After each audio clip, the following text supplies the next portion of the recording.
Every Halloween, the Addams family had one tradition: carving pumpkins. The tradition had started when John was just a boy. His family would sit in their kitchen on Halloween night, carving out spooky faces into pumpkins with knives. Once they were done, they would put candles at the bottom of their pumpkins and set them on the front porch for all the trick-or-treaters to admire. Now that John was grown and had a family of his own, it was his responsibility to keep the tradition alive. This Halloween was no different. John had gotten out of the office later than expected that afternoon and was rushing around town trying to find a good deal on pumpkins. His car came to a screeching halt. In front of him was a wooden stand with a sign that read, "My prices are pumpkin to talk about." The play on words made John giggle and figured he'd gladly give his business to the owner of the stand. Plus, it was nearly 4 p.m. He needed the pumpkins now before the trick-or-treaters arrived. He got out of his car and made his way over to the wooden stand that was on the side of the lonely road. An old man sat behind the stand, reading a worn-out novel. When he saw John approach, he sat up, his long gray hair spilling down his shoulders, and greeted him. "Hello, friend. Care to purchase some of my pumpkins?"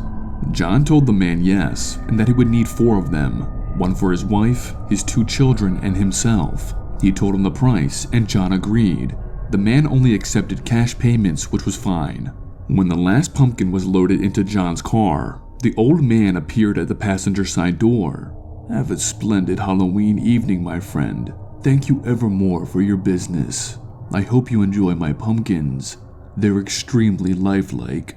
John did not have time to decipher what the old man meant by lifelike. They were pumpkins after all, and his wife was calling his cell phone. He needed to be home 10 minutes ago.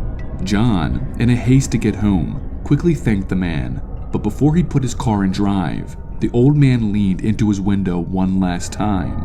"Here's my card. If you ever need any more pumpkins, give me a call." John nodded his head and grabbed the business card. "Thank you." John looked at the card for the name. Lazarus. Happy Halloween.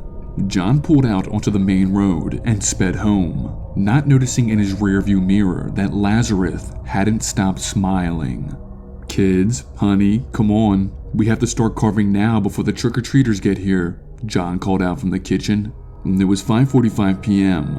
The doorbell would start ringing around 6, and he wanted to have the pumpkins carved and lit by then. He had the table set and prepped. The pumpkins he bought sat on top of old newspapers on the table, next to the carving knives and spoons. His wife and 2 children entered the kitchen, ecstasy plastered to their faces as the family tradition was about to commence. John grabbed the largest of knives and pulled the giant pumpkin towards him. "Happy Halloween, Addams family. Let's get this party started." John raised the knife and then plunged the sharp blade deep into the pumpkin's side. His wife and children all cheered the first stab, but their joy was short-lived. When the knife had punctured the pumpkin, oozes and oozes of red goo began to spill out. What the? John tried to decide if this was a prank or maybe the pumpkin was rotten. That's when a sour, coppery smell filled the air. His wife glanced at the pumpkin, then to him, her eyes wide. His children jolted back in their seats. John pulled the knife from the pumpkin, and blood jetted from the wound. It spilled onto the kitchen table and then rained down onto the floor. John told his kids to get back and go to their rooms at once. His wife ran over to the counter and grabbed an armful of paper towels and dish towels. She threw them onto the table, trying to cease the flow of blood spilling from the pumpkin. "John, what the hell is going on?" she asked, frantically dabbing at the blood. He did not know. He couldn't think straight. Shock was gripping him.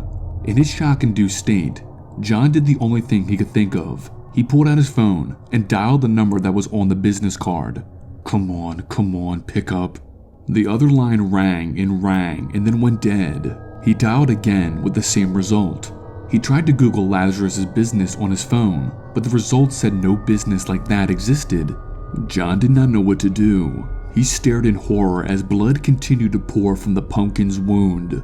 Why does Lazarus' phone have a dead line? Why doesn't his business appear on any Google searches? And why, oh why, are the pumpkins oozing blood?